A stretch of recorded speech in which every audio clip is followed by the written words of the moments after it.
So I've actually spent a lot of money investing in making sure I'm able to sit for this paper and write every single one of them, only for the papers to be cancelled.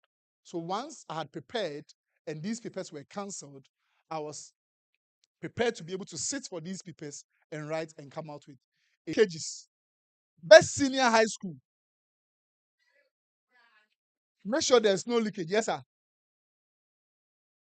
Oh, sorry. What am I going to do at advanced film school? No.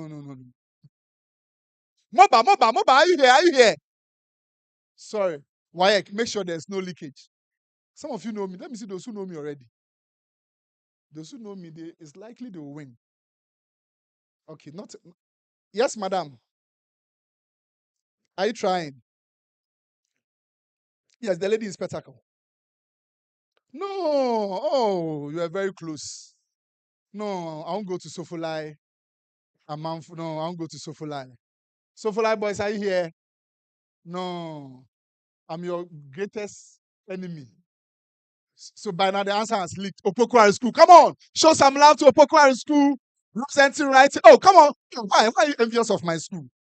Oh, why? So show some love. It's the best school. I don't know why they go to the Brilliant Science and Maths quiz and they are always eliminated at the finals. Ish. Since 2002, when we won, it's been 20 years still chasing for the grand prize. I'll offer special prayers for my school to be able to precisely. Why are you always winning the thing? Then I think last year, which school won? Yeah. I think last year was MOBA. Come on, let's show some love to Infancy Pim School. Have very great friends in that. Oh, come on, show some love. Let's appreciate them.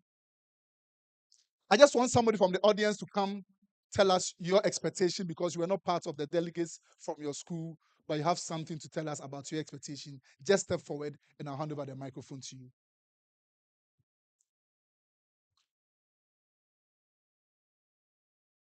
Good afternoon, ladies and gentlemen. My name is Jamal Akins. I'm from the University of Cape Coast.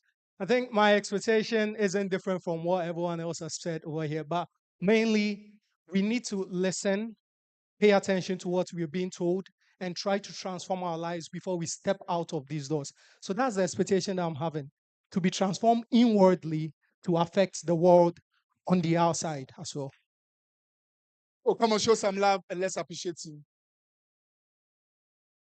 Good afternoon, everyone. My name is Yaumfoni, and Once they mention their name, you can find them on social media and follow them. Okay. thank you.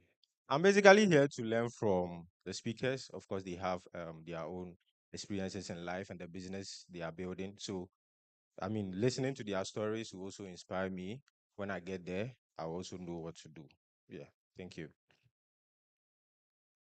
Hello. I said, and then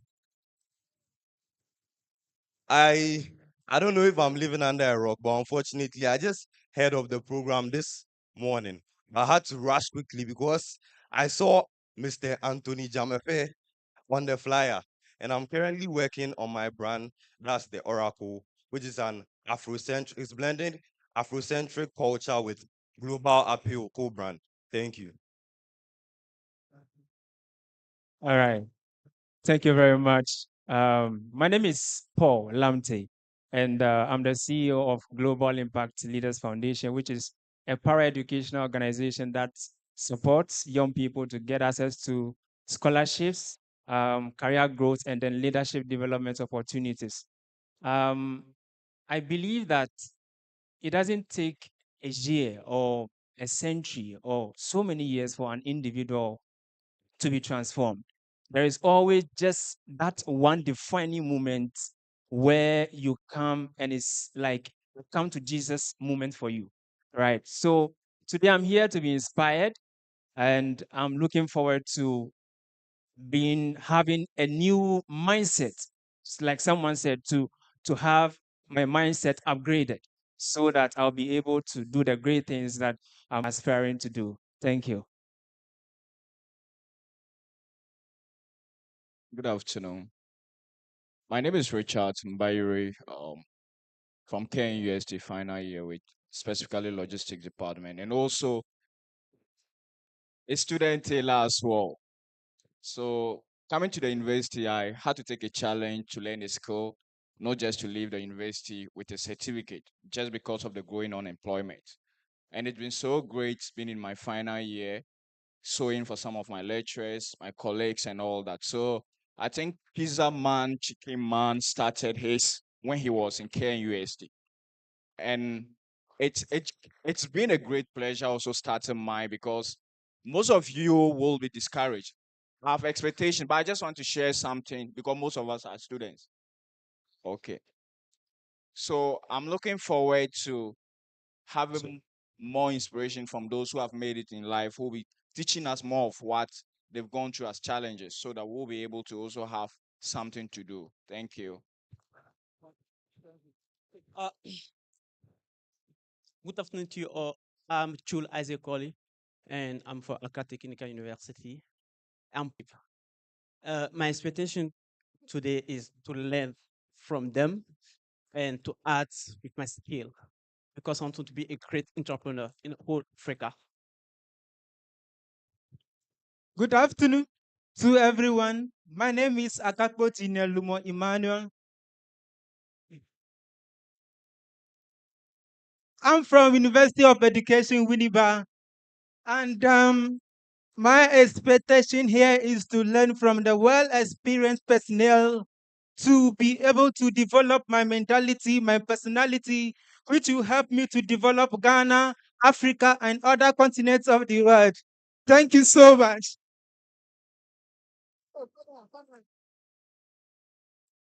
I go by Koram Emmanuel Oche from the University of Education, Winneba. I'm here with YPF Africa, which is a foundation, and we are here to learn and do marvelous things. Thank you. Thank you.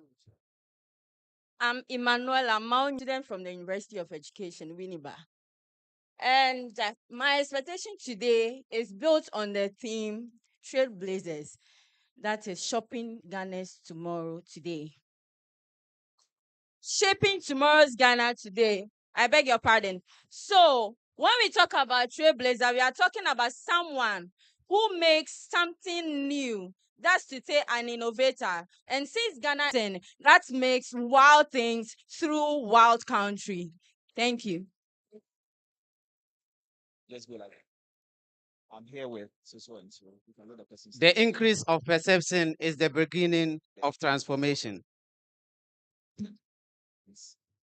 Akudugu Smile Faisal is my name. I'm a student of UEW. Thank you.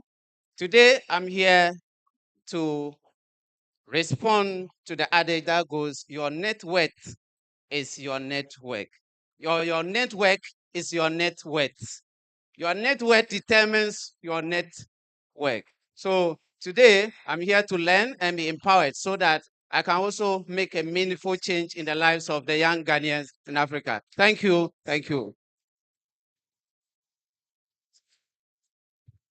Good afternoon, everyone. My name is James Joe, a student of University of Competitive Choice, UCC. I'm a Chinese student. For me, I believe in the power of network. It's because of network that I'm here today. So I'm here to network with the great leaders of this program. Thank you very much.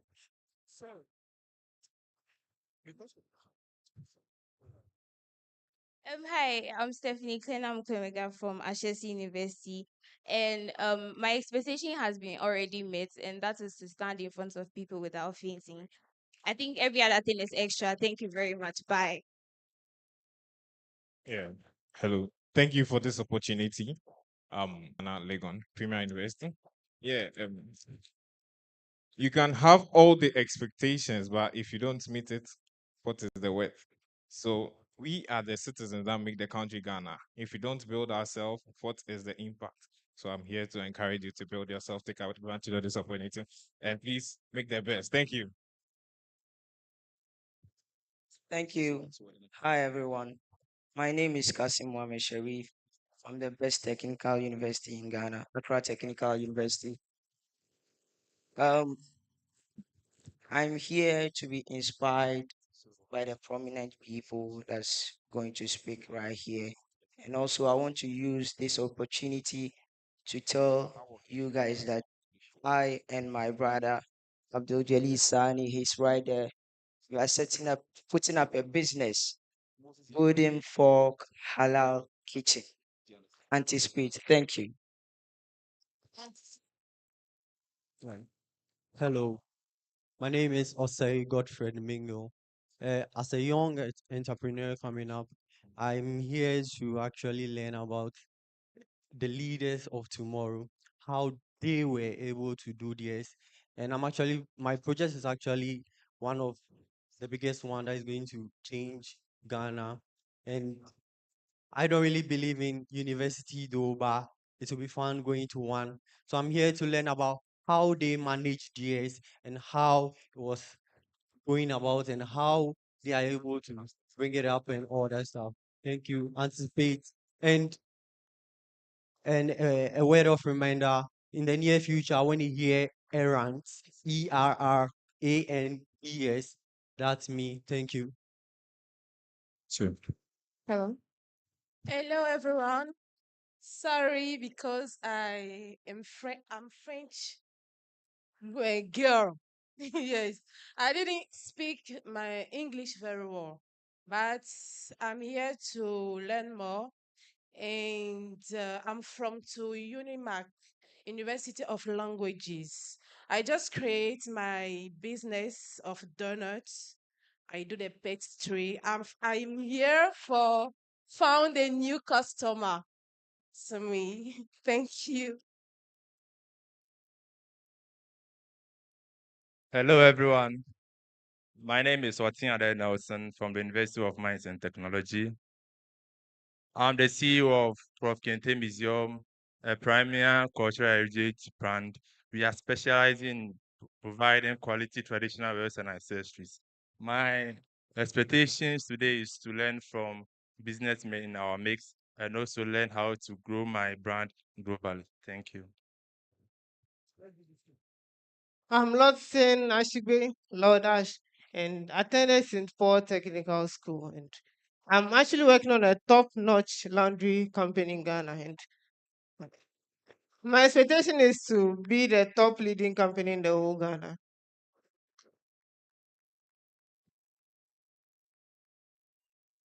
Hello, everyone. Good morning. Thank you very much for this opportunity. My name is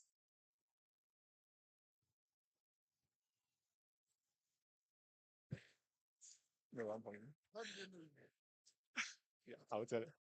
My name is John David Elina Mafeti. My name is John David Elina Mafeti. I'm a final year student of the University of Ghana. I happen to be the founder and leader of Jade Consult. It's an academic and career consultancy. We are focused on providing affordable but world-class consultations for students all over Ghana. We started from University of Ghana. We created a free CV initiative. My expectations here are actually very great. I first met Mr. Albert Prempekusi in 2023 during the It Shall Never Be Well with Poverty tour. That was at University of Ghana. We did it at the CD Conference Center. It really changed my life. It sparked something within me. And I realized that nothing is really out of reach to anyone. It just takes a little bit of knowledge and then so much work. You can put it in and you can get it done. So I'm here to actually learn more from these people. I've been following Moses Biata, say Elorm John Tetteh, Dr. Opoku. All of these are great men, and I'm excited for the opportunity to learn and to meet up with the rest of you. Thank you very much. All right. My name is Joshua Welbeck, and I'm a forex trader. Yeah. So today, I look forward to learning a lot from the trailblazers of our time. And I believe in the next future, this is going to be called a billionaires club because everyone coming will be a multi-billionaire. Thank you. For stepping forward. Oh, come on. Show some love to every single year. Oh, come on. Show some love to Trebi, Hammond, and Sandra as they take over. Thank you. All right. So please put your hands together for us, ladies and gentlemen. Okay, we're picking it from here. we realize that most of you want to share your expectations, but you just don't want to come and stand in front. And so my name is Trebi, and this is. My name is Sandra Boakye. Please put your hands together for my beautiful co-host. We're going to come to you in your seat. If you don't look at us, we'll come to you. So please make sure that you stare into our eyes. Sandra, you can take this particular angle. Amazing. And I'll go this way. We're engaging you on the same tangents, your expectations, and what you want to take from this particular summit. Hi, I see a very nice gentleman here. Sandra. Yes. Hi, what's your name? I'm Samuel Awate. Samuel Awate. All right, Samuel, which speaker are you looking forward to hearing from? Futurist Kwame Opoku. Please make some noise for Futurist Kwame Opoku. Sandra, do you have anybody other side?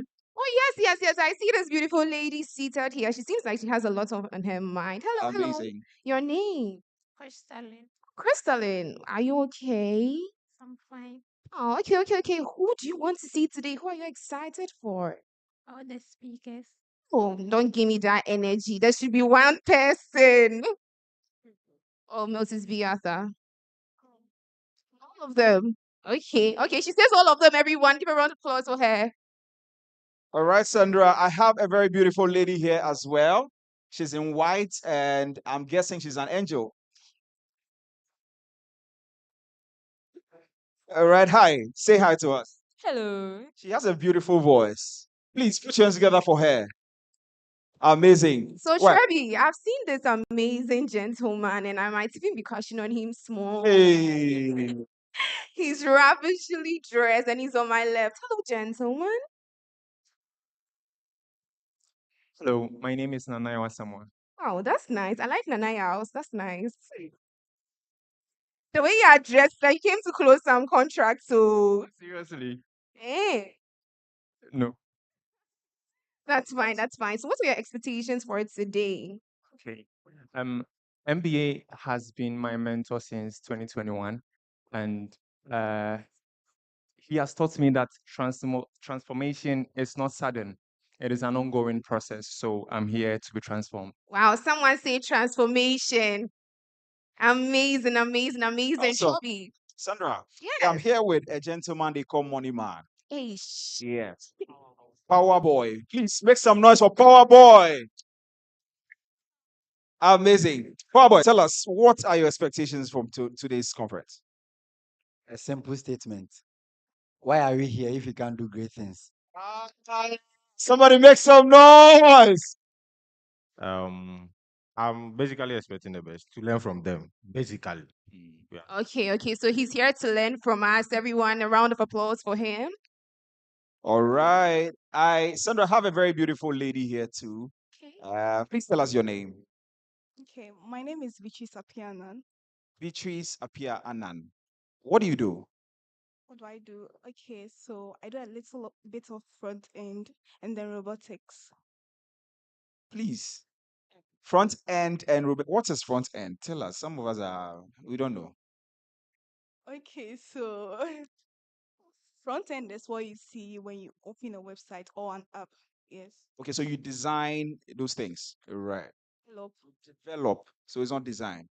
Amazing. Tell us, what are your expectations from for today?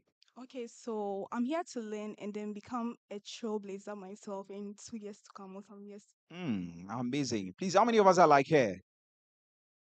You want to be a trailblazer? If you're not here to be a trailblazer, please, you may want to step out because this particular conference. Amazing one, Beatrice. There's also a beautiful lady here. Hi, darling. Hi, Your name? I'm Stella. Oh, nice. Stella, what one thing stood out to you when you came? That point in the life of an entrepreneur when you feel that you are drained, like you've come to be refilled. I mean, that's one thing that, Wow. She came to be filled. That's a big gap to fill. Okay, Trebi, take on the next one. Right. I have a gentleman here and he's very relaxed. I've seen him a few times at several conferences. Why did you come for this very one? I'm a serial entrepreneur and also a social entrepreneur. And looking at the lineup of the speakers and what, I already have a business, so mine is expansion. And all those who are speaking have expanded in finance, in business, everything. So I decided to come, and I was the first person who came here to. Wow, please put your hands together for him as the first person to have come. Please. He was here at 6:14 a.m. when some of us were stretching in our beds. You know, they give you a sheet to write your name. Yes, I hope that you get to win. But what business do you do? I do building construction, and I'm going to do agriculture because everybody eat, even including the pilot who go to space. When he comes, and you come and eat and Charlie, the things that are fooling us. Amazing. Right. So tell us one. Like you said, I've been at many conferences, so I am looking. A lot of things in one. Okay, tell us your name. So Akwesi Asafoje Asante, the CEO of ASA Group. We actually do let's say multiple things actually. So it incorporates agriculture, even though I don't do agric. It has real estate in there, which we are trying to develop. We started with lands and we are trying to move to buildings, shops, and other things.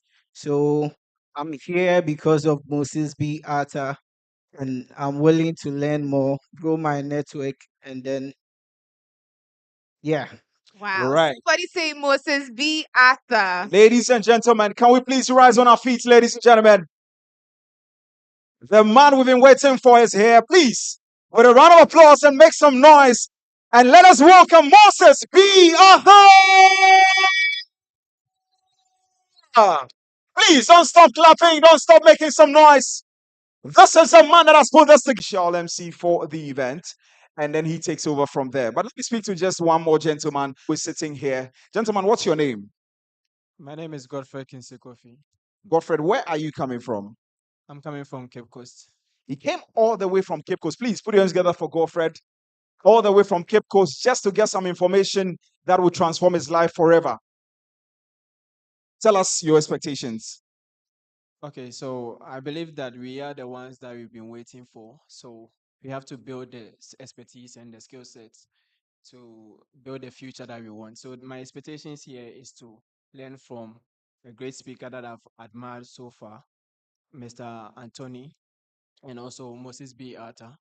Please put your hands together for him and also make some noise for Anthony Dzramefe. Please put your hands together for him as well. All right, Sandra, take the last one and then we Okay, can. the last one.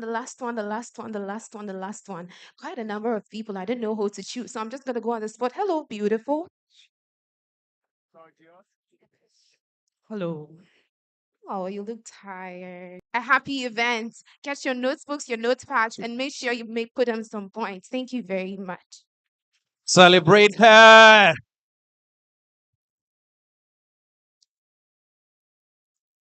Now you want to celebrate yourselves better.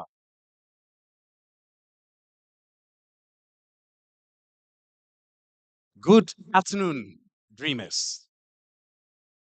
I didn't hear you. Yes, I didn't call you entrepreneurs. I didn't call you trailblazers. I didn't call you captains of industry and all that. I called you dreamers because for each and every one of us seated here, the daring to dream is the beginning of the journey. And it's interesting to note that in the course of life, at every point in time, the most powerful and strongest dream is the one that wins.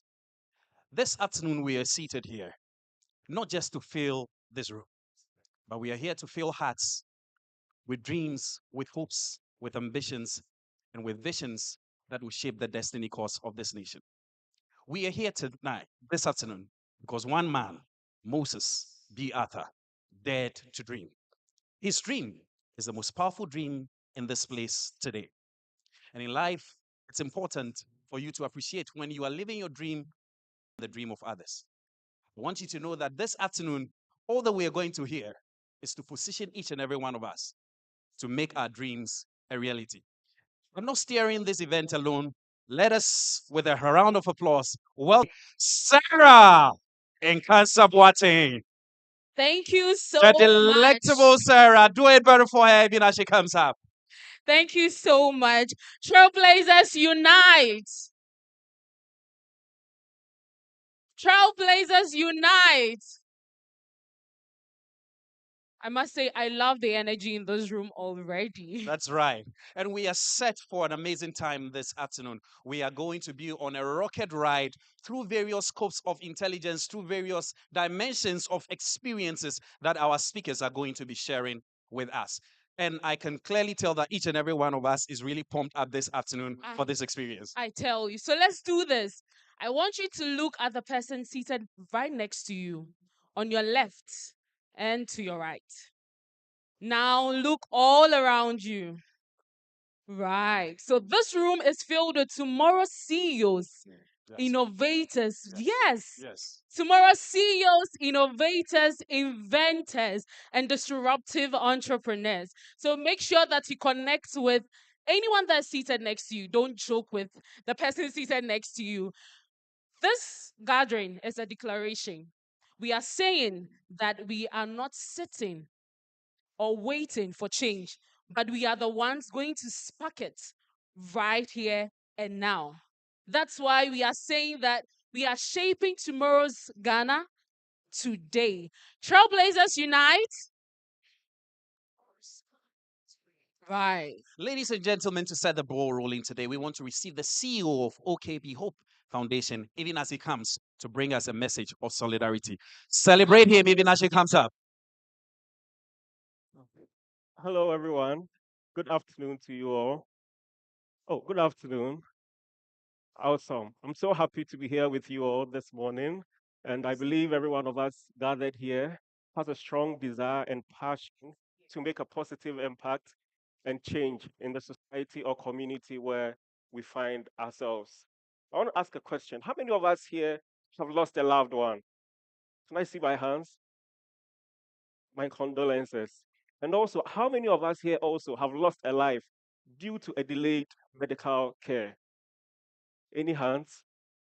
Yeah, I see a few hands around. Yes, this shows a representative of the numbers that we have in our urban cities where healthcare is easily accessible. In the rural communities where we have millions of people living there, they do not have access to what we believe is a fundamental human right, which is a primary health care. This morning, I'm going to share with you a short story about how a team of young, committed, purpose-driven individuals like you have come up with ideas, gone through execution with proven impacts over the few years of how they are changing inequalities. Okay, so please, the next slide of the video. So this is OKB Hope Foundation. We're going to watch a short 60-second slides. Please follow. Access to healthcare is an essential contributor to health and well-being. However, in communities like Mopia, access to healthcare is still not existent. People still have to travel several miles to receive desperately needed care. This is what OKB Hope Foundation is working so hard to change.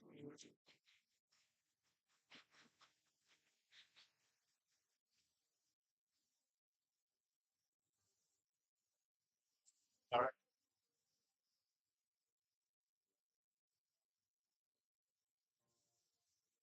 Bacha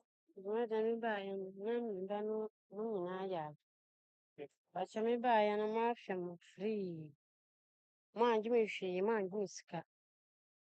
Me gyina ha na mebɛda mo ase. Sɛ mo aforo kwan tentententen agye kaa abɛduru ha. Abɛhwɛ me ne me mba no nyinaa free. Mo angye me sika.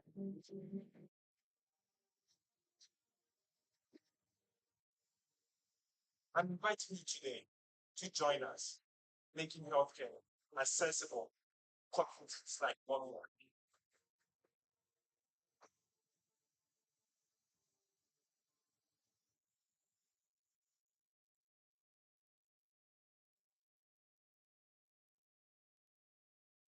So, there are over 13 million people living in this rural population who have difficulties in accessing rural healthcare, like community we just watched. Most of these rural community underserved people have to travel several miles to even access the nearest healthcare facilities. And for those who are even able to access these healthcare facilities are under resourced. Our main goal is to make sure that no life is lost due to a delayed medical care. And how do we approach this? We do this by making sure that we provide network. So how do we do this? We travel with a team of medical professionals along with us by providing free consultation, point diagnostic care, medications, and other basic primary healthcare services as well. We ensure that who we believe is a fundamental human right, irrespective of your location. These are just a few impacts that we have made over the last few years. We have served over 80 rural communities across Ghana, 4 prisons, 11 faith-based organizations, and we have served over 10,000 people. That's amazing. I want to see you clapping. So you can imagine if we should come together as youth, as a team, to solve these healthcare inequalities in our system. Look at how the change that we are going to make in our community and the society and Ghana as a whole that we find ourselves. It's also very important that as an organization, we don't only look at the physical health, but one thing that as young entrepreneurs, leaders, trailblazers, we also need to focus on is our mental health. You can't have a good business running as an organization. We have come up with an AI assistant tool, which is called the Hey Akia. How many Akia are in the building? Free AI mental health assistant tool, which provides free services for you. So I know there are people who go through challenges that they are not able to rely on friends, families. Sometimes they go through relationship issues, anxiety, learning difficulties. This AI assistant tool is here to meet you at your needs. Any questions that you have regarding or concerning your personal mental health issues, you can just log in into your website, heyakia.com, and it provides real-time practical solutions to your mental health issues. Assistant tool, but also pushing it through the senior high school and forming clubs whereby we provide students with mental health resources and tools that they need to help them with their learning, to help them through their relationship issues. And these are some of the few pictures that we have. We have served over 40 senior high schools in the Ashanti region. Oh, I'm not seeing you clapping. So this afternoon, our organization is open to new ideas, to people with innovations, great ideas to help us also solve this healthcare issues that we have in our country. So if anyone has any ideas, anyone with any innovative creativity to help us also push what we are doing to the world at large, we are open. Our contacts and our social media handles are on the platform. We are going to get in touch and see how we're going to be a change to our world. Thank you so much. Thank you very much, OKB Foundation. That is an important work that you are doing right there in the rural community. I'm a midwife, so I can really relate to what they are doing, and that is an important work that they are doing. A round of applause for them again.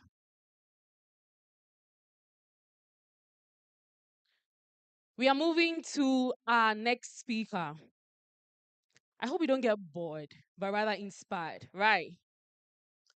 Our next speaker is Mr. Anthony Dzramefe. I would want to read a bio about him first. He's a Ghanaian entrepreneur, author, and motivational speaker, best known as the founder and CEO of Caveman Watches, Ghana's first luxury watch brand. From humble beginnings as a street vendor, Anthony's entrepreneurial journey is a story of resilience, vision, and innovation.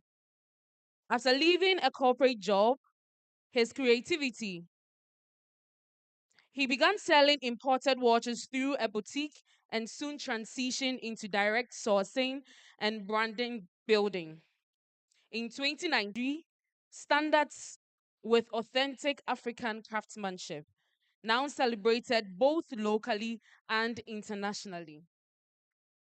Under his leadership, Anthony Dzramefe.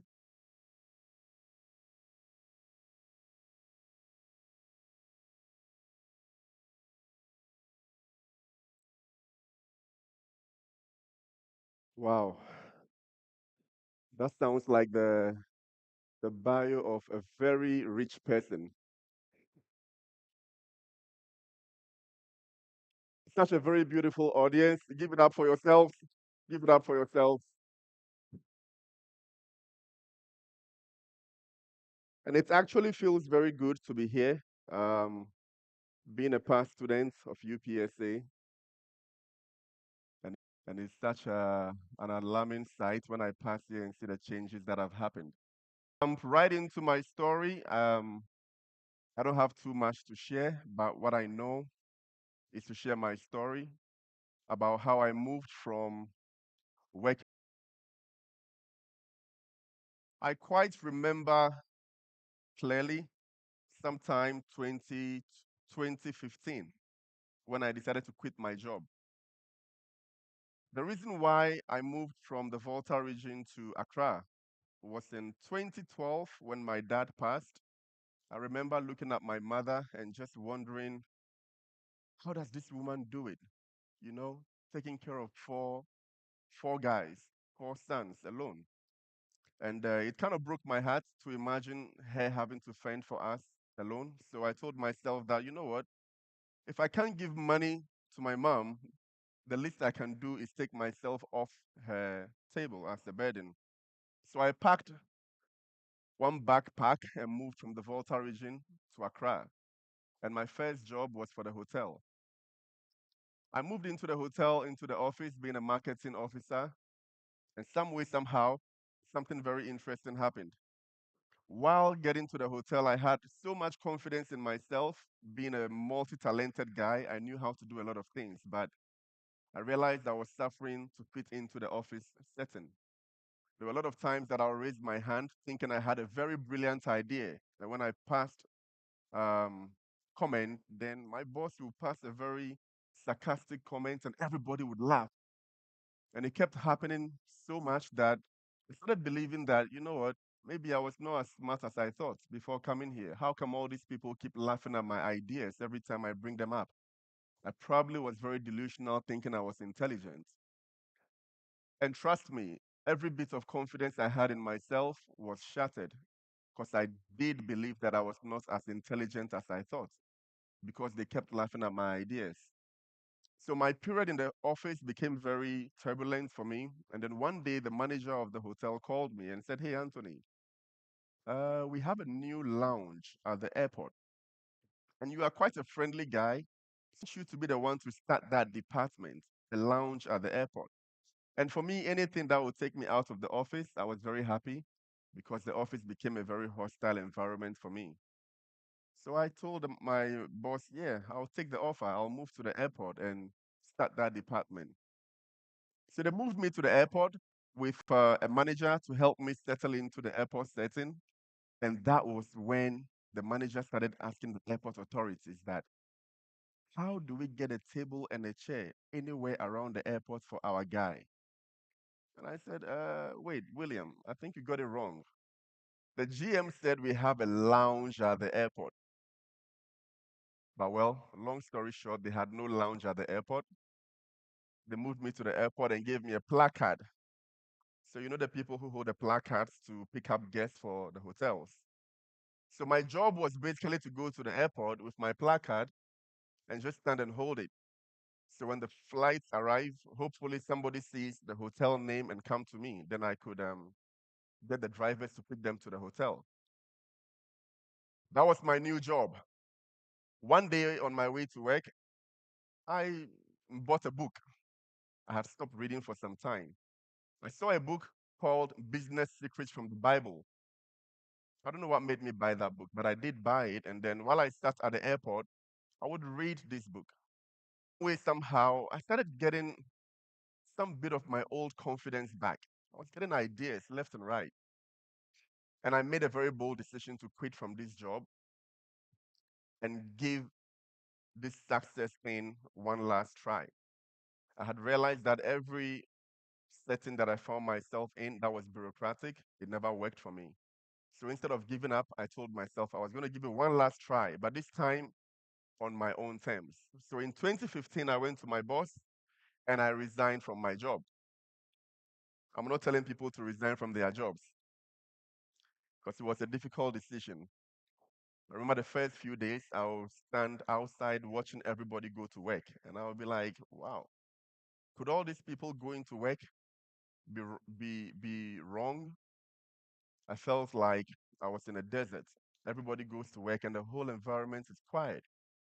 But I believed I was doing the right thing. The reason why I quit my job was that I told myself I actually had a lot of talent, but one thing I didn't have was time to give my talents a try. So the plan I had was not much of a plan, actually. It was just to quit my job and have enough time on my hands, no pun intended. And I believed I would find something to do with my many talents. So I tried different businesses that failed. I remember seeing some guys playing the guitar and just walking on the streets and playing the guitar. And I called them. I said, hey, you guys, why don't we do something together? So I get these guys, three guys. And then the plan for upcoming birthdays. When I see your birthday approaching, I'll go onto your page and look for your close friends. Then I inbox them. Actually, Kofi's birthday is around the corner, but I have an idea that he would really love.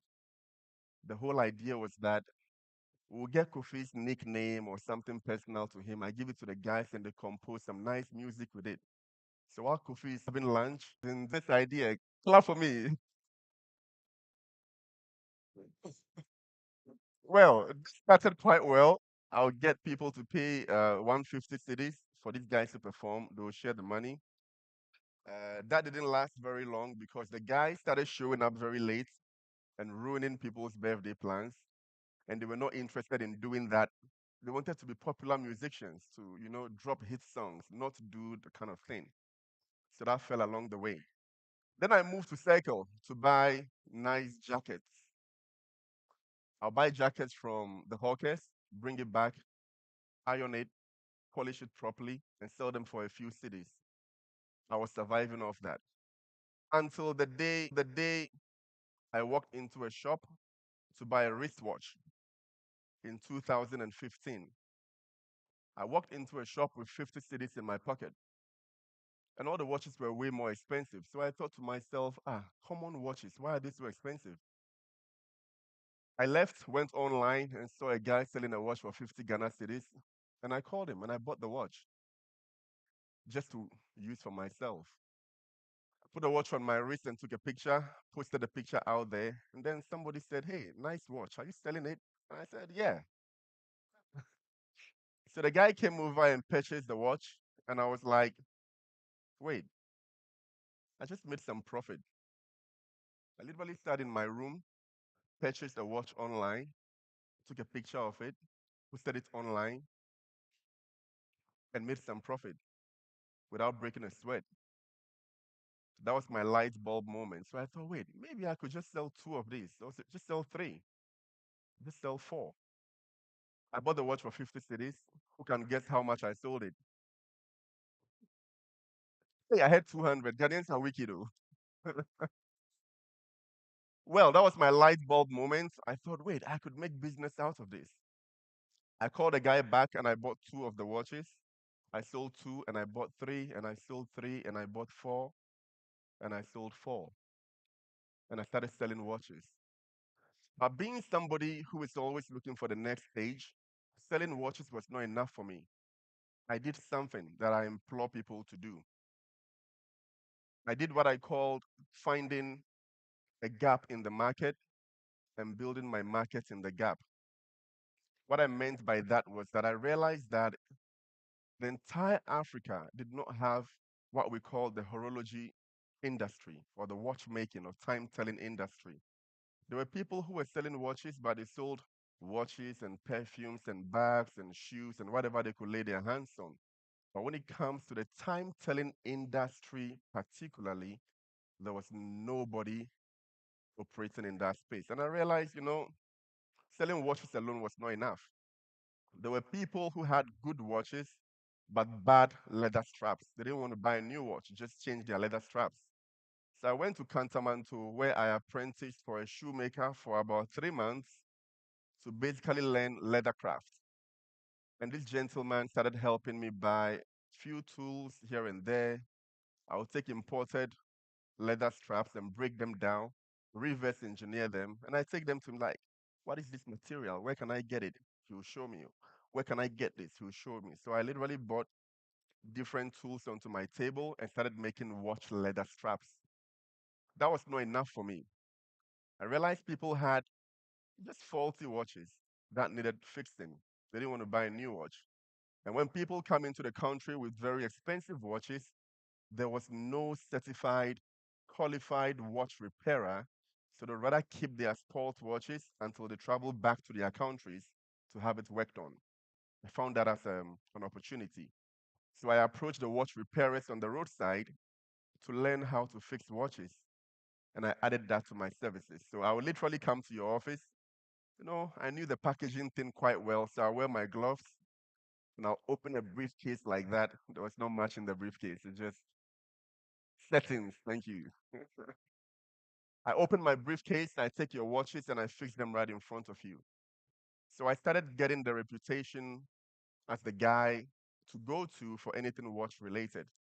But it was not easy because at the time I needed money the most, the temptation to forsake repairing watches, then I moved to the next stage where I started breaking watches down.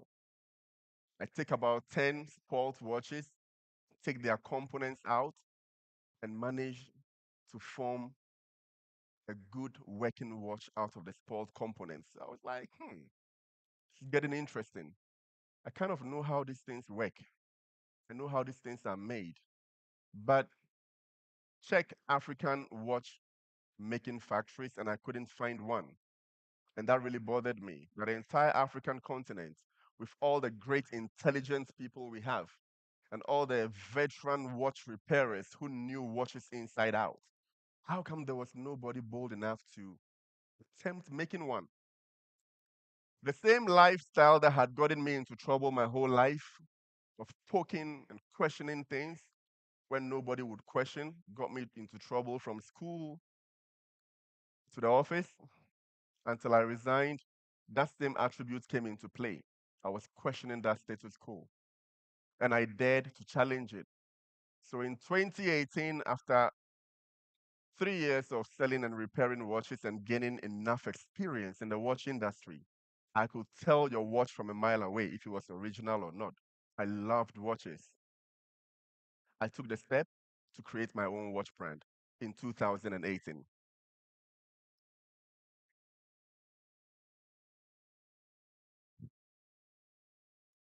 A lot of times people ask me the question, why the name Caveman watches? Caveman, caveman. Two reasons. I grew up being quite an introverted guy. I always loved to be indoors. When I found this new passion, it became worse. I could literally stay indoors for a week or two and never step out because I buried myself into repairing watches, learning about watches. So every now and then, my friends would call me out, probably go play basketball or something, and they'll make the joke that, hey, this guy, he won't come. He's in his cave. He's always in his cave. He won't come out. Oh, they were giving me that nickname. The main reason was that the whole time I stayed indoors working on watches, I was watching documentaries. And a couple of things used to really catch my attention. I remember watching the documentaries on the pyramids, how they were built. And it was amazing that even with the technology we have now, we still can't figure out exactly how the pyramids were built by people who had no technology and just built everything hardcore from scratch. And also, my knowledge in watch brands made me fancy watches that were passed down generations that had that durability. So, my purpose was to build a watch brand that would have the values of handcraft, durability, watches that somebody can say, oh, it was my grandfather's father's watch, and it was passed down to me. And the tagline of the brand is Be Remembered. The reason being that Since there was nobody in Africa that had dared to create a watch brand to challenge the global market, I wanted us to be the cavemen, the originators of it, who will be remembered as being the mad people who dared so big.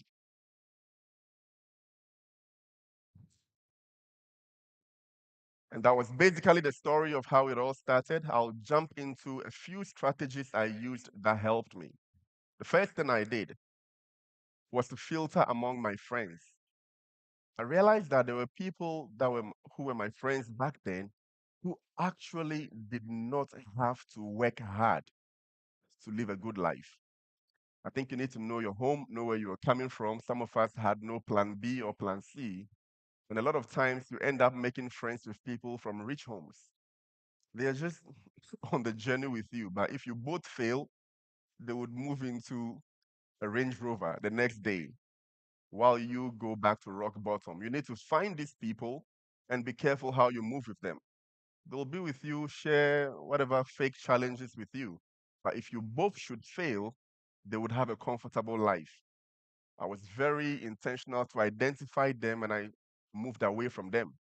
And I only moved with people who had the same hunger as myself. So every time we met, our conversations were about the next level, where opportunities are. What are we doing? There's a seminar here. There's an event here. We were chasing growth. Those were the friends that I made, and I never regretted it. The next thing that I did was to focus. A mentor of mine showed me a picture of a lion just staring at, what do you call him, a head of deer. What's it called, a head? A lot of deers in front of him. And he had to choose one.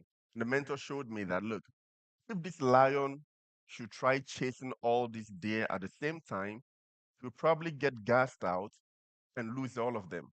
So he had a decision to make, to choose one. Even though he could catch any of them, he had to choose one and focus on it. When he's done with that, another time he can focus on another. This is a situation that a lot of creative people find themselves in, where they have so many ideas, and all these ideas seem very feasible. And they get caught in a moment where they try chasing all of them at the same time. As a creative, I had that challenge. So my mentor realized that every day I come to him for a meeting, I had a new idea. The next time I met him, I had a new idea. So he held me down and showed me this picture that I had to learn how to pick one thing, after achieving it and achieving it well, do I move to the next one? And then he showed me a picture of a very luxurious BMW car. And then he asked me, when you see a $1 million car, do you know what is the most important part of that whole car? It was the brakes. The brakes were the most important part of that whole car, because without the brakes, the car would not last a day. So as a creative person with so many ideas and so much potential, the most important skill you need to have is know how to apply the brakes.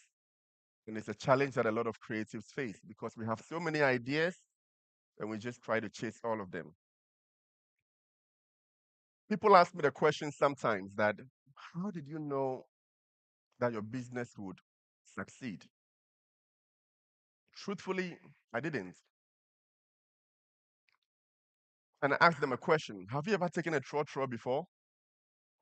Is there anybody here who has taken a trotro? Let's go on this trotro ride together. Let's paint a picture. You get into a trotro, all you know is that your destination is Tetteh Station. You're not even the driver. You get into a very rickety, raggedy car, and while on the way, the trotro goes through potholes. But we never get down from the car because there are potholes on the road. Every now and then, somebody stops the trotro and gets down because they had gotten to their destination. You never got down because those people got down. All you knew was that you were going to Tetteh Station, right? Even sometimes on the way, people are fighting in the car. People are just annoying the hell out of you in the car. You never got down from the car because of all that. You still sat down. And there were times that the journey becomes so rough, some way, somehow, you manage to put your headphones on and you can close your eyes and take a nap. You are not the one driving the trotro. Your life is literally in the hands of somebody, but you were that patient and calm and just knew you were going to Tema Station. Are you on the journey with me? The trotro ride is an indication that on your journey to success, you would meet people who have different destinations. They will get down on the way, they'll fall off on the way. That is us losing friends. Not all the friends we have are meant to follow us to Tema Station. Some will get down on the road because they are not going where we are going. We never stop chasing the Tema Station destination because some people got down. But at the end, what happens? We get to our final destination in Tema Station calmly, and the next morning we'll do it again. That is what success in business means to me. It's like taking a trotro. We never know that we would get there. We just believe we will. So anytime you get into a trotro or any car at all that you are not even driving, liken this to your business dream or your journey. All you know is your destination, and we know we would get there. The last thing I'll share with you before I get off, one thing that helped me so much is getting a mentor. I can tell you for a fact that getting a mentor and knowing how to manage a mentor relationship can get you places that your degree can't. It is the biggest shortcut that I had found in business. Let me give you one example. I remember I wanted to get onto a TV station for an interview, and I called the office. The secretary told me they were booked for the year and wanted me to send my proposal so she could put me in a slot for the next year. No problem, I did. And then I called a friend. I was like, I want to get onto this man's show. He said, oh, really? Hold on. Picked his phone, made a call, and said, Dad, are you in the office? I want to introduce a friend to you. We walk into the office, we walk past the secretary, I give her a look. We walk into the boss's office, and after a few minutes of speaking, he was like, whoa, I love what you've done. Are you free next week? And that was how the following week, I got into the TV station. So having somebody to hold your hands and show you the way, we say that all the time, show us the way. And knowing how to manage those relationships is very important. So that's the last thing I want to leave with you, getting a mentor. And above all, not just having a mentor, but knowing how to manage a mentor relationship. To a lot of young people like us, all we think about when we think of a mentor is, we know a rich man. So whenever we have financial problems, we know where to send our problems to because we know a rich man. Please don't try. They'll cut you off the next day because their problems are usually more than yours. Something I had come to learn.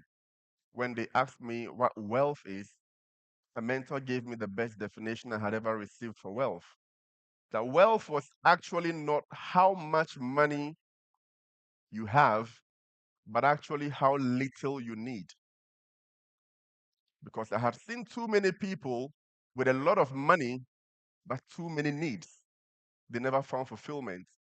And on the contrary, I had found people who had very little money, but very little needs, and they were happier. So I got the understanding that wealth was not how much money you have, but how little you need. Let me leave you with the last inspiration I gave myself, which is always a reminder that success is a very slow journey. When people come and say, show us the way or show us how you did it, most of them come expecting that you tell them some hack, some trick that can make them rich the following morning. Please, if any of you know that hack, please teach me, because I don't. I have known the slow process of chasing a dream with consistency, with exponential hard work. And in our pursuit of money, I will say that years back when I started and had relatively nothing, I knew for a fact that I had so much time on my hands, but no money. And now, after my business and becoming very, very occupied with no time on my hands, I still have no money. It was a great pleasure being back. Give it up for yourselves, beautiful people. And I do hope that you have learned a thing or two about my story and the principles that I applied that gave me the success that it has given. And always remember also that success is not a destination, but it's a journey. And nobody is actually there yet. We are all still in the process. Thank you very much. Thank you very much. Thank you so much for that inspiring story. Thank you so much. Success is it's a journey, and I hope we well understood that. If there's anything I picked up from his story, is the fact that start with what you have and where you are. That little idea that you have in your mind, just step out boldly into that space, and whilst you move, you will gain clarity. Thank you very much, Mr. Anthony. Before we continue, I would want to acknowledge our sponsors. And of course, we have Pizzaman Chicken Man as our title sponsor. A round of applause for them. EC Group. And just so you know, we are live on MX24 TV. Round of applause for them. We have Afrimat Atlantic Limited, Yellow Line Traffic Management Limited. We have Oscar Davis Couture, OKB Hope Foundation, Afro Vivo. We have Ruby Ushering Service, Alpha Greek Technologies, Swift Nano Transportation Services, and CPL Development. Ladies and gentlemen, let's give them a round of applause. It's by their support that this program it's being held here today. We thank you all our sponsors for your generosity. There is a form going round from MX24 TV. Please, if an usher comes to you for you to write your name, please do that for her. Thank you. Our next speaker is an international speaker. Yes. Mm. Yes, from the United States of America. Yes, please, a round of applause. It's so important. Makeda Smith is an international real estate broker, branding strategist, and CEO of Savvy Chicks in Real Estate, a global platform empowering women in the real estate industry. With over 20 years of experience, Makeda helps real estate professionals and entrepreneurs expand brands internationally through innovative marketing, digital products, and business coaching. She's also the founder of the Licensed and Onboarded Conference, a signature event for women entrepreneurs looking to grow their business globally. Ladies and gentlemen, with a round of applause, let's welcome Makeda Smith, all the way from the United States of America.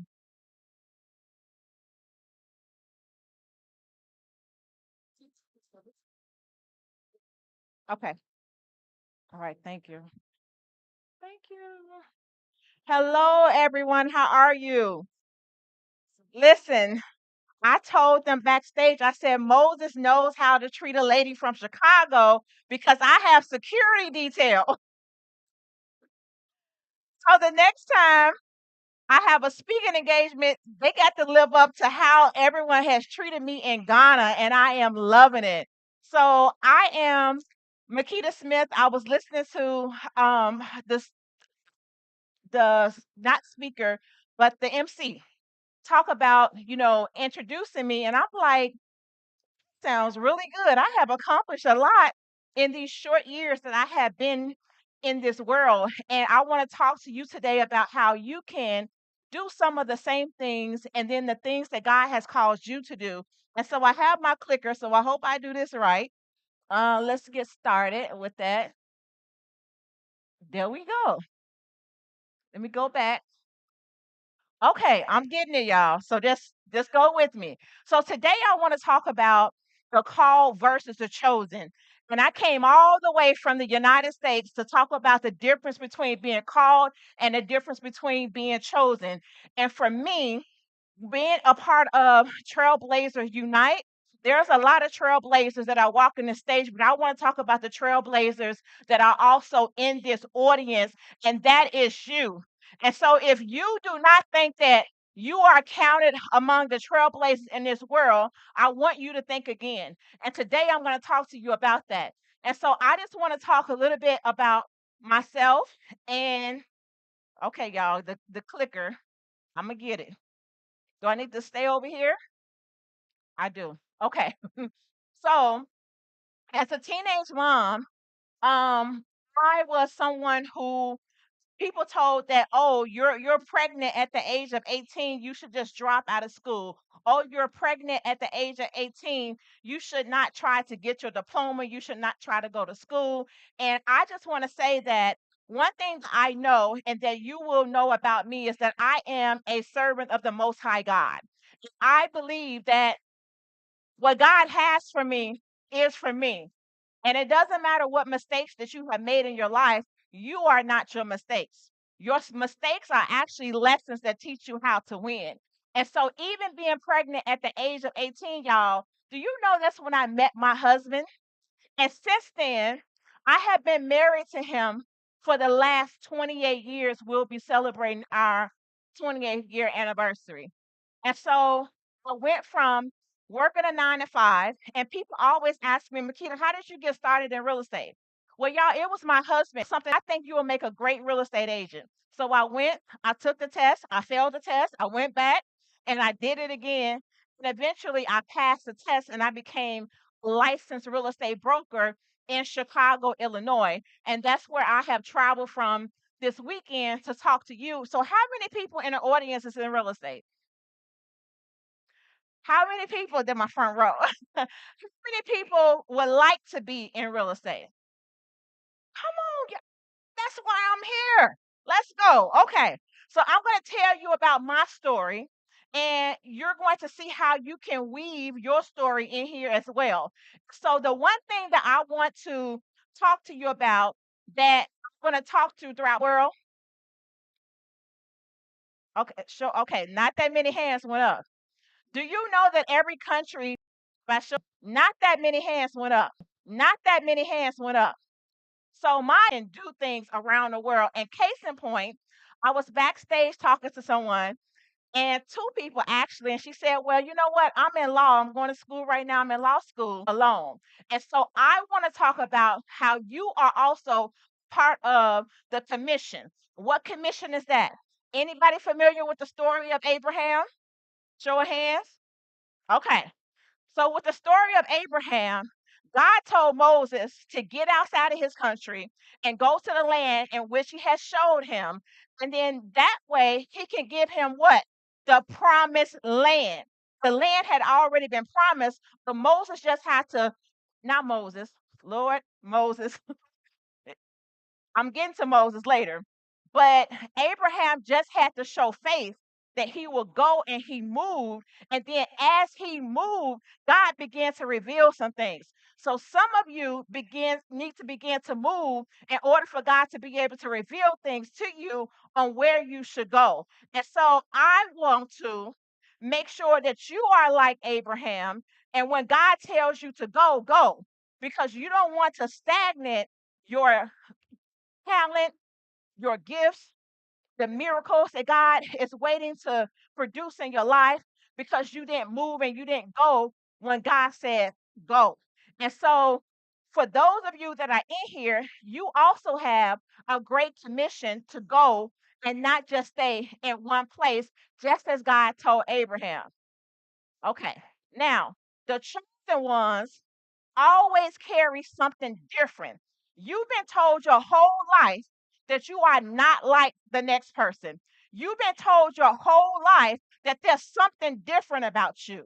And so, for I know that, okay, so now we're going to Jeremiah.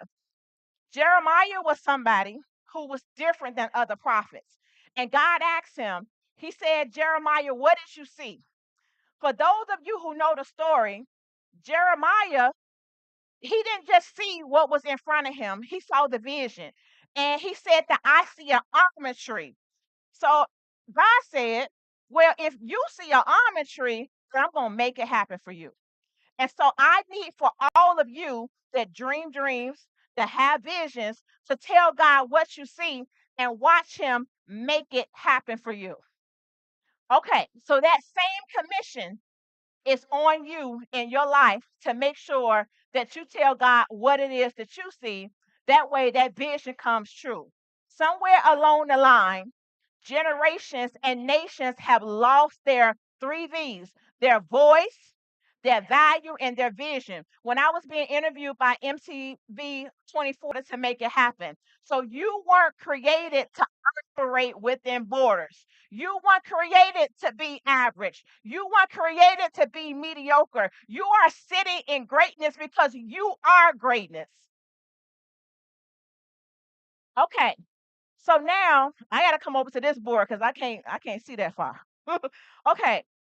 So these are the difference between being called and being chosen.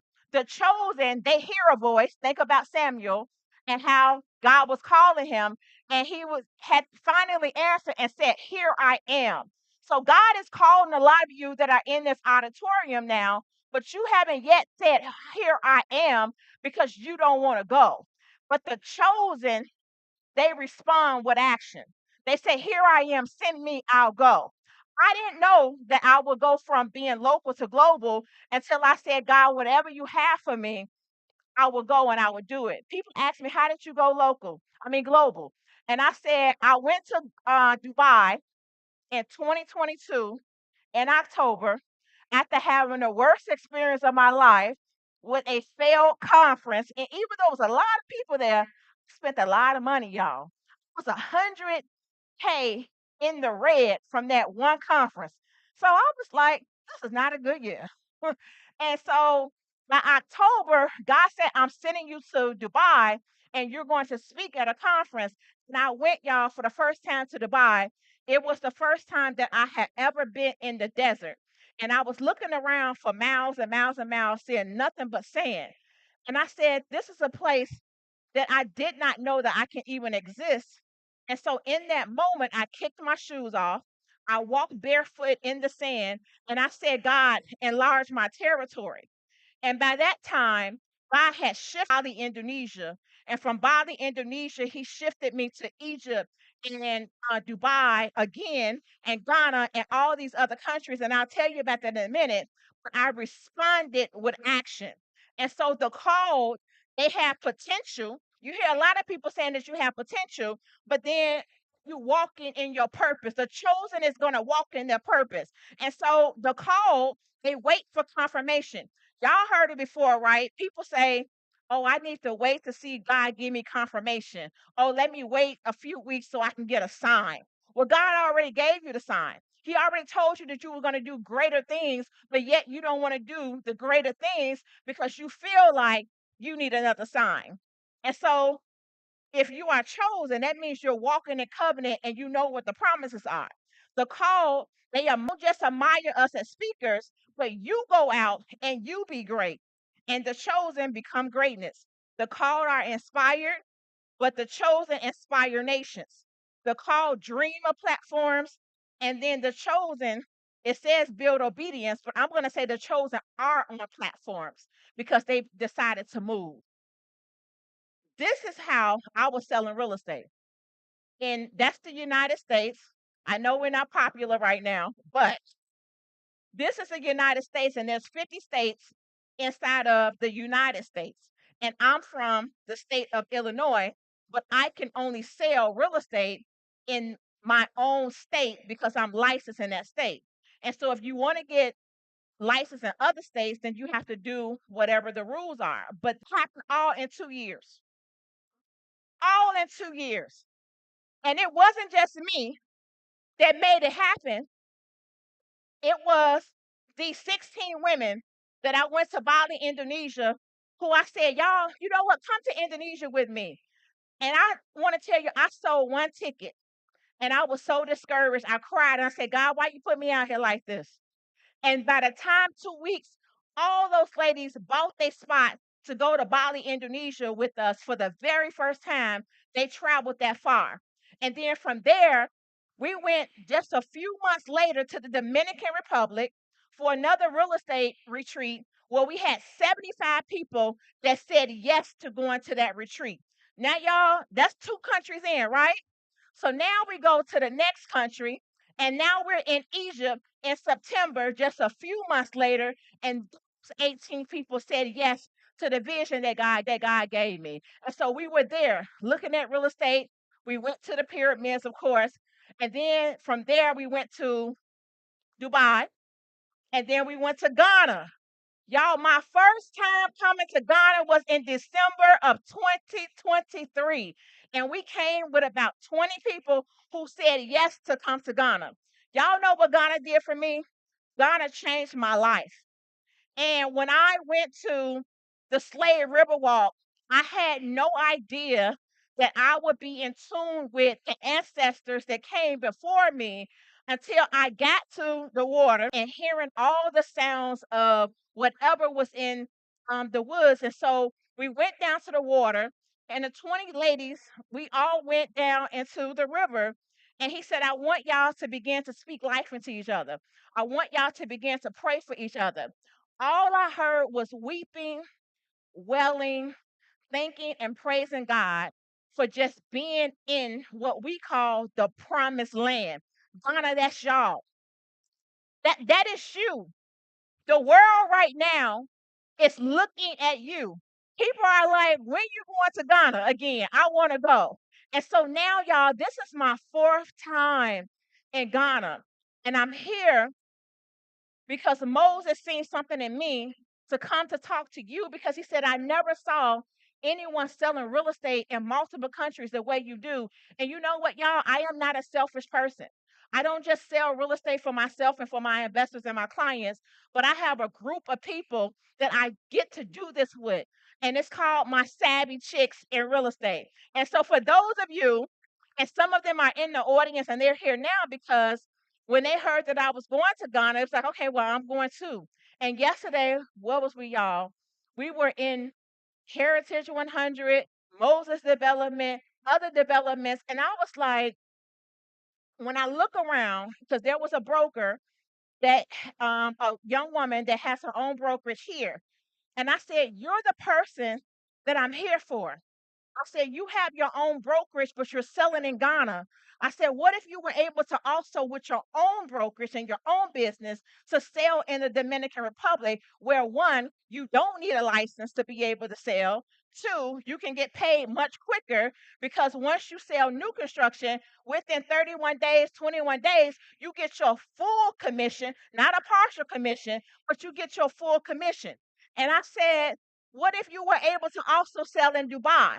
Well, there is no real estate property taxes, no income taxes, and people are buying in Dubai. What if you were able to do that and add it to your portfolio? Do y'all think that that would change the economics for brokerages that are in Ghana, for real estate agents? And so that's why God sent me here so that I can continue to spread that message for those of you that are entrepreneurs. I don't care what it is that you're doing right now, you can take that global. And so we came back to Ghana because y'all, we left bragging about y'all. We were like, Ghana changed our lives. Like, we left bragging and telling people, like, y'all got to go to Ghana. And so then we had people that said, Makeda, we want to go back. So then we came back with 10 others. We finally went out to the mountains, and I was like, I need to see more of what Ghana has to offer. And so from there, we went to Greece with about 10 women. And then we went back to the Dominican Republic to sell even more real estate and invite more people. And then, y'all, we were back in Dubai and Maldives in September of last year. And then We came back to Ghana for the third time, but we also added Kenya because we wanted to do the safari. So for me, somewhere along the line, the generations lost their voice. Y'all, that's not just for you, that's for me too, because I lost my voice. And let me tell you how I lost my voice. And I'm talking to those that are chosen in the audience. I lost my voice because God called me to do great things. And I was only doing it in the United States where I was comfortable. I was comfortable in Chicago.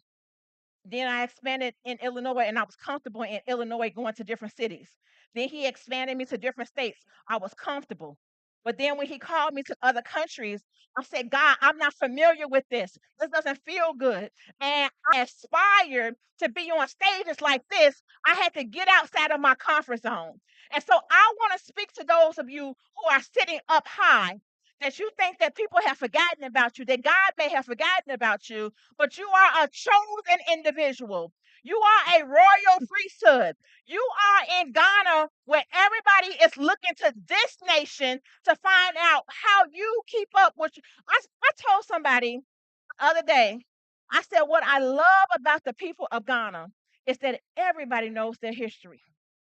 Everybody knows their culture. And y'all even tell us about who we are. And so it makes us go back even bolder to our jobs and to our entrepreneurship to tell people, well, I'm of African descent. I'm of a royal, lineage. So for those of you that are here that's in this country, don't forget your ancestors and the shoulders that we are standing on today. So I know I do talk a lot. So I do have my timer up. I believe I have about, is that 2 minutes? I'm going to keep going and then y'all weigh me down because I got an extra 5. But I want to give you these right now. So get your notebooks out. These 5 types of chosen ones. The first one is Joseph.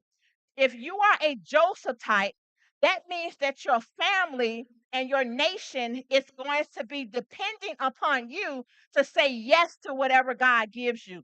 And you are that chosen individual that are going to lead nations because when the famine comes, you're already in position. So Joseph is the first type. And then the next type is the Esther. Do I have any Esthers in the house? Okay, so Esther, you are bold. Of course, you're beautiful, but you know how to break through the obstacles. So when people tell you no, you say, yes, I can because of the God that rises up in you. So those are my Esther types that are chosen. And then we have Moses. He's not in the front seat right now, but we have Moses and wants to lead the people out. And so some of you, God is calling to actually lead your family out, to actually lead people out of different situations. And even in their mind, he's calling you to lead them out. But you have to step into your yes in order to be able to do it. So then the next one is Deborah or Deborah. So that's that prophetic type where God will give you strategy for right now seasons. And there's no business because of the mind that God has given me to where I can, I must be over my time. It's no business in this room to where you cannot take your business from local to global. And so the Deborah type is the prophetic type that can see into the future of where things should go. And I want you to think about technology. And for me, it's also the David type. This is the ruler. This is that type D that's going to say yes, and they're going to go out and they're going to lead the people as well. Then, so why am I in Ghana? I'm in Ghana because of what Moses B. Arthur says all the time. Why are we here in this world if we cannot do great things? And so you are at Trailblazers Unite and you can do great things. I'm going to speed ahead so I can give you some of these things that I wanted to drop. So for those of you that are interested in doing things outside of your country, I'm going to give you some websites. So get ready to take a screenshot so that way you can have it, and get ready for the QR code that I'm going to drop that's going to give you 100 different ways that you can create passive income right here from Ghana. You ain't got to travel the world to be able to make money. You can do it right here from Ghana. So with Moses, Moses has been one of the ones who has been very instrumental. And I was telling Comfort, who he says is going to take good care of me this weekend, and she has. Do y'all know that I missed my connecting flight? I got here yesterday at 5 a.m. and my luggage was lost. So this outfit is courtesy of Comfort taking me to a local boutique and being able to get an outfit, to be able to get shoes. And I thank God for the people who have surrounded me, because they was like, Makeda, what do you need? I need everything right now. I need everything, because I landed with absolutely nothing, but I knew that there was a lesson in it. And I told Moses on the way walking from the SUV earlier, said the lesson was is that even if I don't have the material things that I think that I need, it don't matter if I'm in Chicago or if I'm in Ghana, God got me. And that's what being chosen is all about. No matter where you are or where you find yourself at, God has people in the city that is going to receive you no matter where you tread. So this is what I want to leave with you. So if you can take your phones and take a picture of this, I will also send it to Moses so he can send it to your email addresses. But this is 100 passive income streams to where you can make money from anywhere in the world. That's what I want to change. I want to change the economics. And it doesn't mean that it's all about where you are right now, but where you see yourself in the future. So take a picture of that real quick. And then for any of you that are interested in following me on social media, you will find me on, oh, let me go back. Okay, I can't go back. Okay, there. So on Instagram, that's my favorite platform. So you will always find me over on Instagram. If you want to DM me because you may have questions about something I said today, make sure you not bite. I am very friendly. And even with the success that God has given me in my 50 years on earth, I am still accessible. I'm just that girl from the west side of Chicago that gave God my yes. And now he has me all over the world. And my life, even standing today, would never ever be the same. And that's what Trailblazers Unite means. So thank you. Okay. Celebrate her better.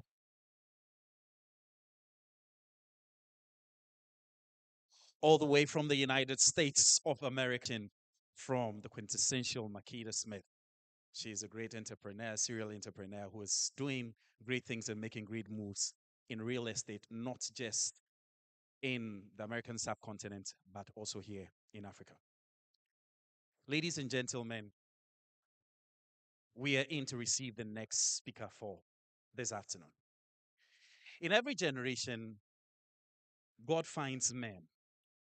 And when he finds these men, he lights them up with a dream in their heart. When he lights these men with a dream in their hearts, the reason why he does that is so that these men would also light up other men. This afternoon, it's my honor and privilege to welcome one such firebrand that God has gifted to this nation. He presently sits and presides over the network that is known as the Selmist International. He also presides over the Church of the Martyrs, which stands as a living witness and a testimony to the person, to the gospel, and to the spirit of the Lord Jesus. Ladies and gentlemen, in honor to God and to his servant, we want to receive Sir John Elorm Tetteh. Celebrate God's servant even as he comes to make his presentation. I think you can do it better. Wow. You know, initially I thought that this stage was going to swallow me up, but it now looks so small. Like I can swallow you to give it up for the youngest speaker for today. That is me. And you can humbly take your seats.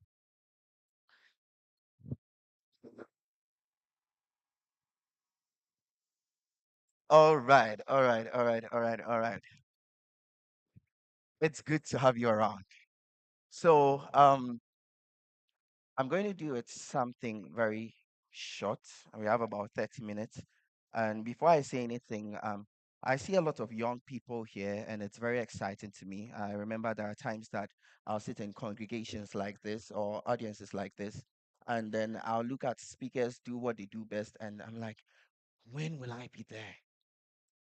And I was so intrigued at the substance that they had and the impact they are making. And I'd keep praying to the Lord that, Lord, let it be me one day. And I'm sure that there's a lot of you here who have that hoping to be in this place. I'm very certain, very, very certain that by the end of today, many of you, if not all of you, will be empowered to do something much more than this. Something much more. If you believe it, you should give a clap. Yeah, if you believe it. I don't think you are too small or too young to do this. I don't think you are too small or you're too young to do this. And what makes it delightful for me or to me is that it brings me to the concept that I'll call the mystery of Yod. The mystery of Yod. I don't know if my clicker is working. Good. The mystery of Yod. Now, you realize I have my talent here. And there's a letter here, Yod. I mean, on the tablet, on the four sides, we have four letters. One is repeated. So we have Yod, He, Vav, He. And we know that to be the Tetragrammaton. Those are the Hebrew alphabets that form the sacred name of God. All right. Now, why the mystery of Yod? The Yod is a very small letter. In fact, so when you see in scripture that um, Christ is speaking and says that, okay, you are not going to have the yod or tittle, or he says that you are not going to have any jot or tittle pass away until heaven and earth have passed away. You realize that what he was talking about was actually this Hebrew letter, the yod. It's also called the iota. All right. Why is it significant? It talks about something that is infinitesimal, but you realize that the greatest name, the greatest memory calls himself Jehovah. That is how he revealed himself to Moses. And then he says that this shall be my memorial unto all generations, unto all generations. So in revealing his name, he chose the smallest, something insignificant, something infinitesimal, something that was very unassuming, like maybe you, like me. And then he decides that this is what will begin the biggest and the greatest name, the greatest memorial that history will ever know. And that is why I love the mystery of the yod, that God can take the little things, the things that seem insignificant, the things that are very small to create very, very enormous and great things. Now, when we discuss yod, you realize something interesting here. The word yod speaks about deed. That means that if you are going to do any deed, any great thing, it must begin from the smallest things that exist. That is the yod, from the smallest particle, from the smallest letter. You realize that that becomes the foundation of every significant work that there can be in creation. So here it is, Yod He, Vav He. That is what is on my talent, the Tetragrammaton. All right. Now, I want us to continue from there. Why is Yod important? Scripture tells us that we have this treasure in earthen vessels. The Yod is that earthen vessel. You know, when you look at this earthen vessel, and I want all of you to look at it, you realize that the width of this thing we are seeing here is not really what we see in its form or what we see outside. How many of you get that? Look at it carefully. The reason why any of you will value that vessel there is because there is a treasure in it. No one is going to look at you and look for you for your scheme and for your form and for how unassuming you look like. And that is why I can be on a stage like this, because you're not looking at my age, you're not looking at something small about me. It's not about my dressing. It's much more about what is within me. Are you following me? It's much more about what is within me. So we have this treasure in earthen vessels. We have this treasure in clay jars. And because of that, the clay jar comes to a certain worth. Why? There is a treasure in it. All right. Now, I'm going to say the statement and I want you to repeat it after me. I am a million times bigger on the inside. One of you is a trailblazer. For you to be a trailblazer, you have to live a life that is from within. Listen carefully. You always have to have your emphasis as a trailblazer from within. You are always supposed to have your emphasis on what is within you. One of the most short-sighted groups of people are those who see something small and they cannot see how big that thing can become later on. For example, take cryptocurrency. Bitcoin, at the time it began, I hear someone sold about, was it 10 Bitcoins or 2 Bitcoin? 10,000. Yes, he bought pizza with 10,000 Bitcoins. And many people are buying pizza with 10,000 Bitcoins. Many people. He bought that pizza with 10,000 Bitcoins. And fast forward today, if he had that 10,000 Bitcoins, 8 billion, he will never need to work again. That is if he's a lazy man. Because uh, people who are lucrative, they don't care if they have 8 billion, they still work and get more. Amen. All right. So now look at, you are a million times bigger on the inside, and I want you to be able to appreciate the coming up. And I'm sure that every trailblazer, it's like, I cannot continue this thing again. It's so difficult. No one is no one is even looking in my direction. I don't think they even believe me.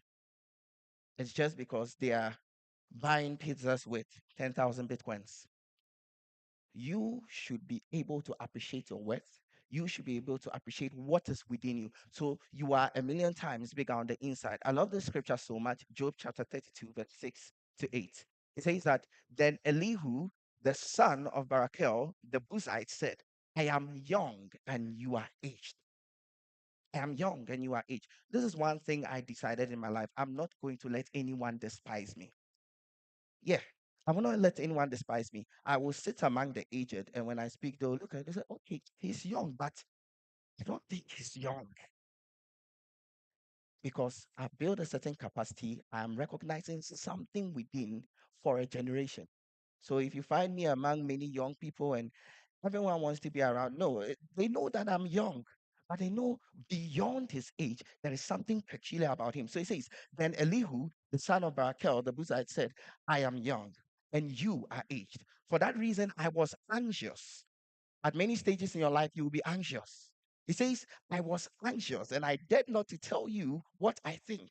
Then he says, I thought age should speak and multitude of years should teach wisdom. Listen, that is the conventional mentality, the conventional thought.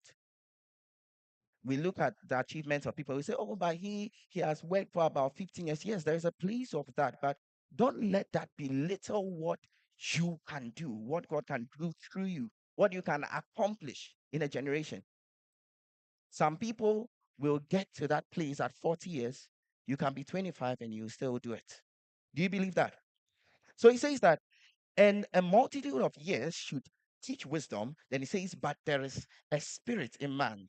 AMP says, a vital force and a spirit of intelligence in man. And he says, and the breath of the Almighty gives them understanding. So you see, this young man, Elihu, looked at Job and his friends, and they were speaking. And I mean, if you read the book of Job and you look at the mysteries and the type of things they talked about, you will be very shocked. How do these men know these things? And then he comes and he says that because I was young, I did not dare to speak. But I've come to realize it is a spirit in man. There is a capacity within. You will call it potential, you will call it whatever name you want to call it. Maybe some of you here don't believe in spirits. Maybe some of you here don't believe in God. No problem. But he's telling you that there is something within you that can stand you and set you among the aged, set you among the relevant, something that can make you relevant in your generation. Listen, there will be an error if we have a handful of people who we point to as trailblazers, and we cannot be that example also. And we can't point to ourselves and say, yes, I'm standing as a trailblazer. It will be an error. So let's continue. I need you to understand we are human beings and not human doings. What do I mean by that? Whatever way you should see yourself should be about what you are, much more than what you can do. When you can appreciate what you are, that is when you can do. Do you understand me?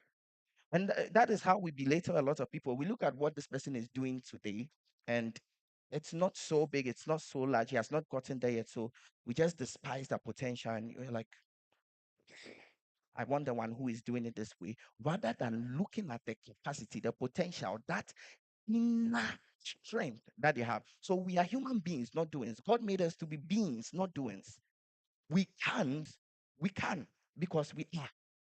There is something I am, and that is why I can do whatever I'm doing. It's not, there is something that I am. We can because we are. And I pray for you that you will come to a consciousness of what you are. You will come to a consciousness of what you are. Every day, remind yourself, this is me, and this is what I am. And because I am, I can. And that is how you'll be a trailblazer in your generation. And listen, this is not just about religion. This is not just about standing in front of a people or a group of people speaking. In every facet of life, we want to see that. In every facet of life. You know, I had interesting discussions with my dad, and um, I didn't have a problem with my dad, by the way. Daddy issues here is something else. My dad is a great man. He's actually a pastor, Reverend Jonas Tetteh. Can we give it up? That's my dad. And yeah, he's a pastor in Assemblies of God, and we have a lot of theological debates and I mean general debates on set of your life. Now, let me give you the facet of your life where according to how I've put it here. Culture. So write it down. Culture. Then you can have socio-political and economic facets. You can have mental, intellectual, psychological facets. That is another one. This is the third one. Then emotional facets. Then you can have physical and physiological facets. Now, the Christians did not see religion to be a standalone. It blended into every facet of their life. When we talk about religion and culture, I will say to you this way: religion and culture, I will say, are two faces of the same coin, because it is based on your religion that you come into a certain culture, and then when you are born into a certain culture, you come into a certain religion.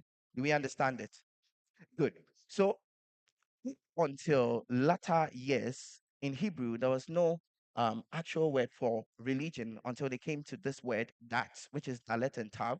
Now, dalet talks about a pathway, tav talks about a covenant. So, religion, according to Hebrew pictographic language, is the pathway of the covenant. When you come into covenant, there's a pathway you go on, there's a pathway you traverse. So, the way of the covenant. The next thing, let's look at it in Greek and Latin. In Latin, it's really God. And what it talks about is reconnecting to source. Now, you believe that you died and your spirit was separated from God and blah, blah, blah. If you are reconnecting to your source, are you religious or not? You are. So, reconnecting to source. Now, in Greek, we have some words that are shrouded. I'll tell you why it's shrouded. Religion, we have Treska and Eusebia. This word Treska below there talks about any devotions you have unto deity, and Eusebia is the word for godliness. A lot of you people say you are religious. No, you say you are godly, then you say, but I'm not religious. It's very contradictory. How can you be godly and not religious? It's like saying, I'm religious, but I'm not religious. So, Eusebia, godliness, piety. So when scripture says great is the mystery of godliness, it says great is the mystery of Eusebia. Great is the mystery of Eusebia. Great is the mystery of religion. And what is that mystery? When you look at what follows, he sums it up in one thing: Christ. Do you understand me? He sums it up in one thing. Now, I'm speaking to you in this way because I'm from the Christian religious bias. I can't come and speak for any bonsam or anything. I'm speaking from my bias. I need you to understand that there is a potential that you carry in your yard that makes you very significant. He says, great is the mystery. This is the hidden secret of religion, Christ, the hidden secret of religion. So you realize that scripture speaks in Second Timothy chapter 3. It says, having the appearance of godliness, but denying its power. Avoid such people. He didn't say avoid religion. No. He says power. This is what people don't get. So we make arguments that are really not what it is. There is the form of religion, the motions, the outward motions, all the things you are going to do, the actions, the doings, power, the being. And that is why I told you we are human beings, not doing. So it's much more about a power you are coming to receive power. There is potential. So there is an ability in you for you to manifest life, for you to manifest destiny, for you to manifest what God will have you do. Every one of you here has an ability in you. Even if you are not Christian, there is an ability in you. But for we of the Christian bias, we know what that ability is, the potential that comes by Christ. And if we keep looking to that potential, there is so much that we can do. You are not doing much and you are not achieving much because you've forgotten that there is a potential. There is a help that comes from within. Can you give a round of applause?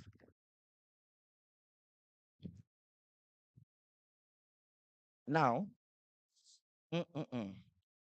if you still want to take the definition that says religion is man's way of finding God, God does not have a problem with that definition too. It is still good for you to find him. Religion is man's way of finding God. You must still be religious because you must find God. And God demands it. That is the reason why he put you into boundaries. So even if you want to go by the conventional definition, still you must be religious. There is no problem. Stand bold and let them know you are religious. That is where you get the potential and makes us trailblazers. There is an ability, there is a potential, there is a power there. And that is what we must look to. So now, when we talk about religion, and we say that it's with reference to deity, deity has to do with a lot. That is why I said it does not matter if you are